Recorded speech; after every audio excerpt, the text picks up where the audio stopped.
sarap. Oh my God. Sarap nito.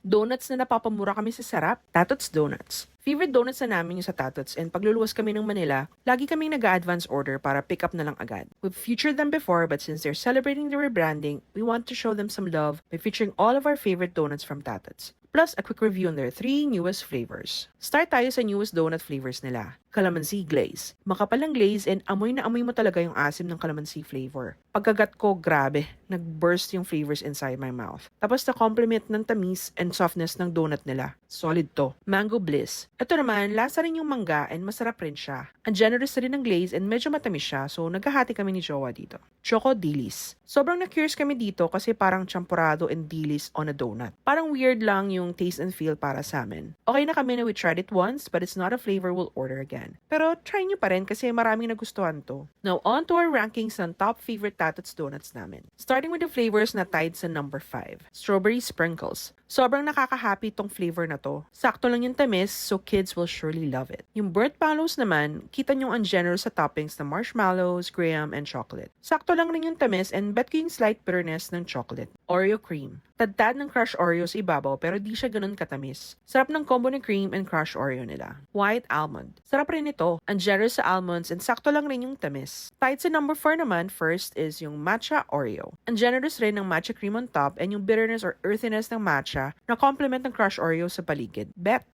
Classic tea. Sarap ng tiramisu cream on top. If you love yung medyo may parang hint of coffee, magugustuhan nyo to. Tied naman sa number 3, first is yung Cocoa Craze. This is one of their newest flavors rin. Semi-sweetened chocolate and ang generous and choco cream filling. Tapos the donut is covered with chocolate powder. Akala mo matamis pero hindi. Sarap nito.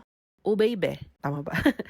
It's a donut for ube lovers. Kita nyo naman ang generous ng ube cream filling nila. Tapos pati yung ube cream on top, sobrang malasa rin. Andun yung earthy, deep na flavors ng ube na sobrang bet namin. Dark Biscoff. As expected, Biscoff and dark chocolate combo siya. So gets na agad why it's yummy. Lahat ng Biscoff flavors nila, actually love namin. Like itong white caramel Biscoff na isa rin sa favorites namin. Their new flavor Mango Bliss na I mentioned earlier is also one of our favorites. Sa number 2 rank naman, 3 flavors ang tie dito. First, yung Biscoff Tiramisu. Sobrang flavorful and lasa mo talaga yung Biscoff flavor. Tapos yung Biscoff Latte naman, sarap ng mix ng Biscoff and coffee flavors. Ang mouth-watering nito. Next is yung ultimate favorite kong flavor, Boston Cream. Sobrang bet ko yung sa Dunkin' but Tatots actually made it yummier. Ang daming cream and di rin ganun katamis so ang bilis ko maubos tong isang piece. Must try to. Last but definitely not the least, our top 3 favorite donuts. Bali 3 silang nag-try dito kasi ito yung flavors na napapamura kami sa Sarap.